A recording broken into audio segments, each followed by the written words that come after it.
الصعيد الله يرحمه، العار والكيف ورجال الوحوش، كان ثلاثيه كده عبقريه يعني.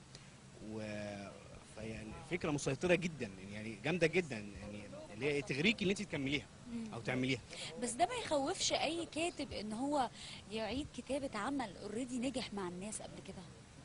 بصي هو عموما يعني بص يعني بغض النظر عن مسلسل العار لسه يعني، معظم الحاجات اللي كانت افلام واتعملت مسلسلات ما لقيتش نفس النجاح، زي رد قلبي مثلا اعتقد. ما ينفعش فيلم ساعتين اصلا طبعا تفنطوا في برضه 30 حلقه. بس البطنيه كان رد الفعل عنها لا، هي جامد جدا. الفكره ان لو المؤلف هيبقى ليه رؤيه او هيبقى في حاجه جديده يضيفها للمشاهد، او لو شايف ان المشاهد او ممكن خط مثلا هيضيف للفكره، خلاص يتعمل. لان بره مثلا هتلاقي بيبقى في فكره مثلا معينه بس بيقدموها باكتر من شكل مختلف. صح، في الافلام حتى في الافلام نفسها بالظبط. لا ممكن يعني التيمه بتبقى امير الانتقام انا يعني بوافق في الافلام، بس صعب جدا. انا اعتقد ده بيبقى استغلال لنجاح العمل.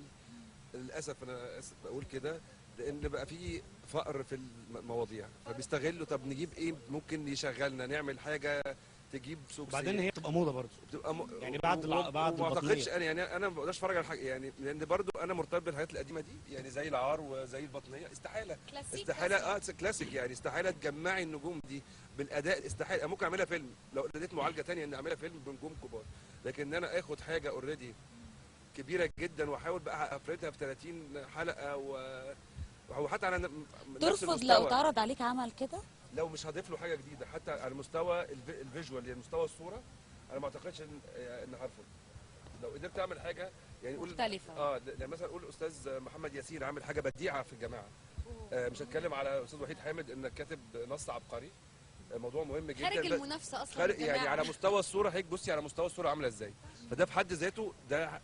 طب كويس، انت قلت لنا عمل ايه تاني من الاعمال اللي لفتت نظرك في ملكه رمضان؟ نظمه.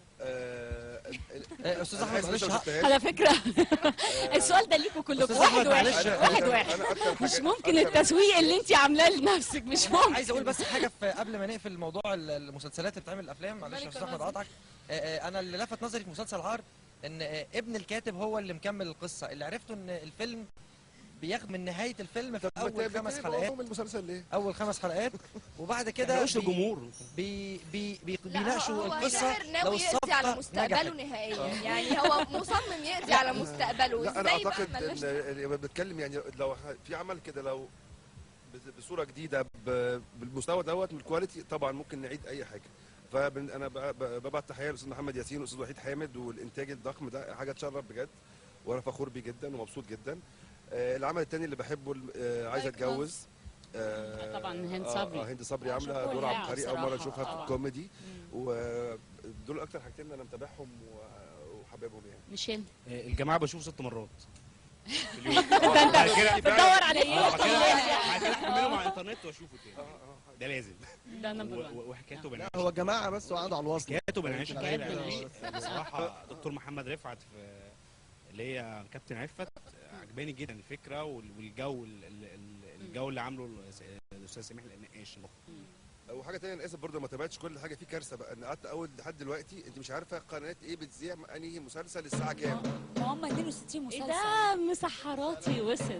شفتوا المفاجاه اللي احنا عاملينها لكم؟ ده هندعوا علينا. طب ما احنا صاحيين اوريدي، جاي صحيين. هندعوا على اسمي.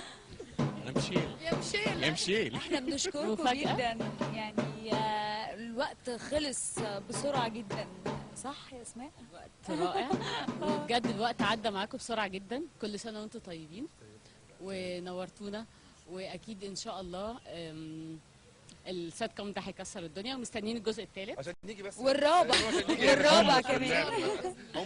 طب ايه رايكم نسمع تاني تتر المسلسل ونقوم كلنا نغنيه مع غنى رايق؟ اوكي سيب العصير. انا عايز بيضه اللي بتسخن. ايوه هات واحده.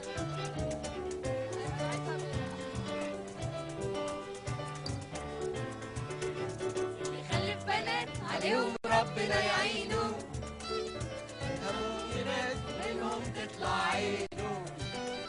بيخلف بنات عليهم ربنا يعينه، همهم يبات ومنهم تطلع عينه.